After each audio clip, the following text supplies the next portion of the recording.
พี่น้องโอ้ยมาแปลกอีกแล้วไม่พัสลีมีแต่แนวให้เว้าพี่น้องเอ้ยเมื่อก่อนนั้นเขาผันซาว่าเราตุย กินยาลดความอ้วนหลายจนตุยพะนะบานั่นน่ะสิตุยอย่างเราห่าวโด่งไปงานนั่นงานนี้มื้อนั้นจะไปงานทั้งใดบุเบ้าพื้นของหน้าเวทีของติบของรางวัลเอามาให้นะหน้าเวทีแต่ละงานนี่แป๊กแปะอันนี้แล้วไปจังหวัดใดเด้พี่น้องบอกข่อยแน่เอาเต่ามาให้เราแหมพี่น้องเต่าอันบักใหญ่นี่แหมแล้วก็แบกอยู่ถึงเวทีโอ้ยเต่าทานนี่แหมพี่น้องเต่าทานพาดพวกเรารางวัลมาให้ก็ได้เนาะปวดพวกแบบพวกบักเด่นบักเดิมพอดีได้เป็นคอนเทนต์พอดีได้เป็นแนวให้พี่น้องได้ตลกโบกห้าพี่น้องแล้วก็แบกเต่าใจฮีดดิแล้วเป็นศิลปินที่ไม่ถือเนื้อถือตัวเข้าใกล้ชิด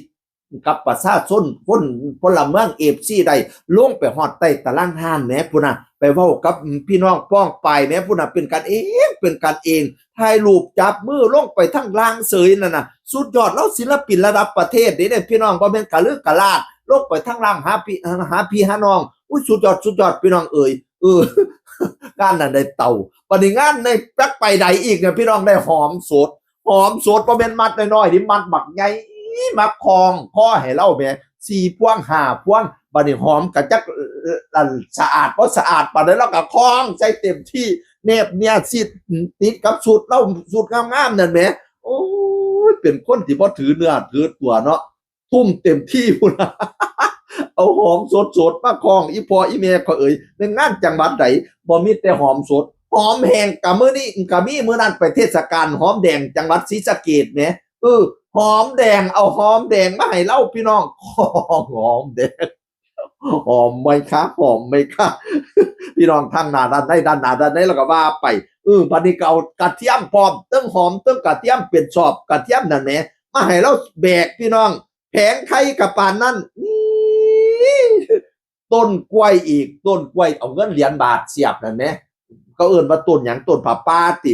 ป้าเอาเงินแบ่งเงินใบเสียบกับบ่เนาะเอาอันต้นกล้วยแล้วก็เงินเหรียญบาทเสียบไปเป็นหู้นั่นน่ะ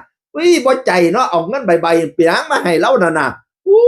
สุดยอดของปากของแถมของตอนแต่ละงาน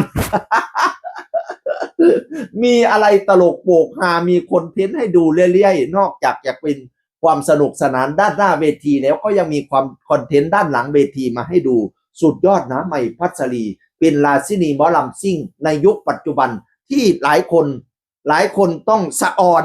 ซอนพี่น้องเอ๋ยไปแสดงทางไหนสังกะสีแตก